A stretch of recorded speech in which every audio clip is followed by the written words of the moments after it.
there was a suitcase under a pile of stuff, and she pulled it out, and she handed it to me. An old suitcase bearing a simple label, Memoirs. When Ted Gupp's mother handed it to him that day in 2008, he could never have imagined the secrets it contained. Days later, I opened it up. I popped the latches, I opened it up, and then inside this were stuffed a couple of hundred letters. They were all from the same week in December of 1933. They were all addressed to someone named Mr. B. Verdot. 3 years ago, the Depression hit us, and we lost our furnishings and had to separate with our children. I have a family of 6, and struggle is the word for me now for a living. This was a portal on the Great Depression and its impact on individual lives and on the life of a community, Canton, Ohio, my hometown. This is a steel mill town. This is a town where they made things that were hard and tough. Gupp, a reporter and author, knew that his hometown, like the rest of the country, suffered during the Great Depression. People were being laid off left and right. There were a couple of banks here in town that failed. Life savings were gone. In 1933, there was nothing to catch these people if they fell. They just descended and they could watch themselves and their children starve. You can almost feel their desperation in the letters Ted Gupp found in that old suitcase. I am 14 years old, and I'm writing this because I need clothing, and sometimes we run out of food. I don't care for myself, but I would love to see the children made happy at Christmas, for we have had so much bad luck. Last year, they had no Christmas. And then Gupp discovered what prompted the letters.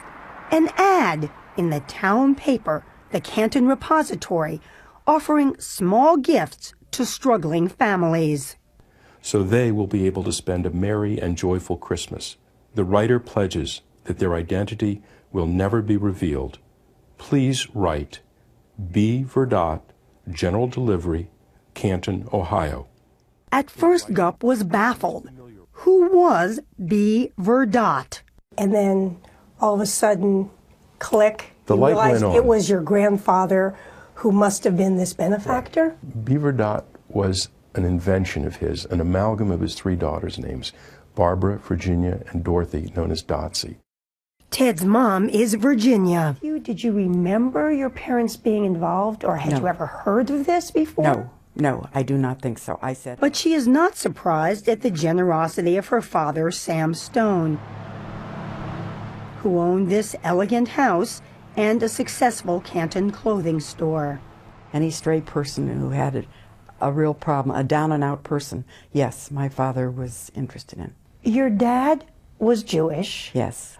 But he wanted to give kind of a Christmas gift. Why do you think that was? Dad loved Christmas, and it was a spirit of giving. It looks pretty dark sometimes, but we still hold on to that ray of hope.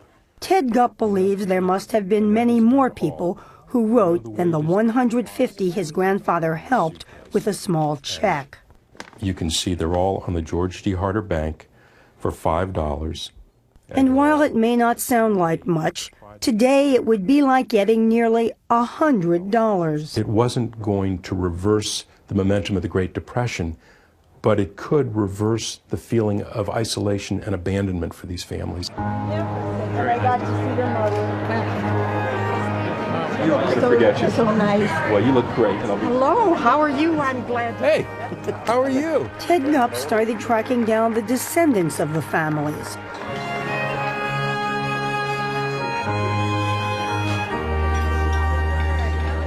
Their stories are documented in his book, A Secret Gift. From all over the city they came that December, a week before Christmas, and tried to remember what it was like to have food on the table. Ken Richards was not yet born when his mother Mattie wrote, saying that the 37 cents an hour her husband earned part-time does not mean a thing in the way of Christmas.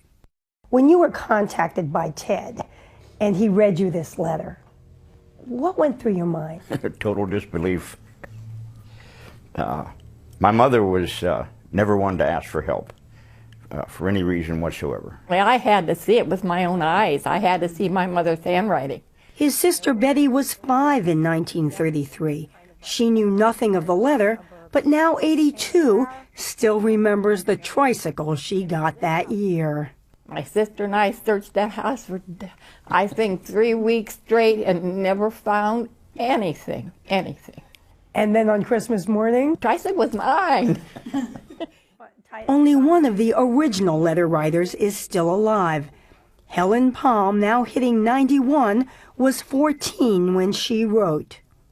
My father does not want to ask for charity, but us children would like to have some clothing for Christmas. She still remembers the patent leather shoes she bought, and she had a chance to talk about it all with families of other writers earlier this month at a gathering at the Old Palace Theater in Canton.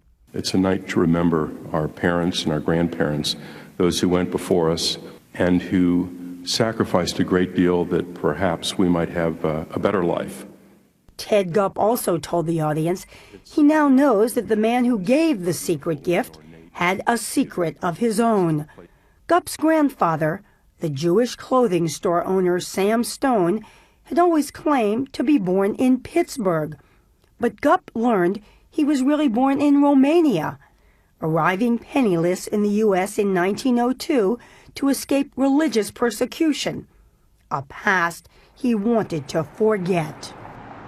I now believe that he intentionally reached out to the wider and Gentile community of Canton because he wanted to express his gratitude to the community and to the country for accepting him when other countries did not and providing him a home. And that community will never forget his generosity. I put my arms around him and I just kiss him and thank him for being so kind. It all happened almost 80 years ago, and yet this past week, history repeated itself in Canton, Ohio. A story front and center in the town newspaper offered $100 to folks in need, in the spirit of B. Verdot.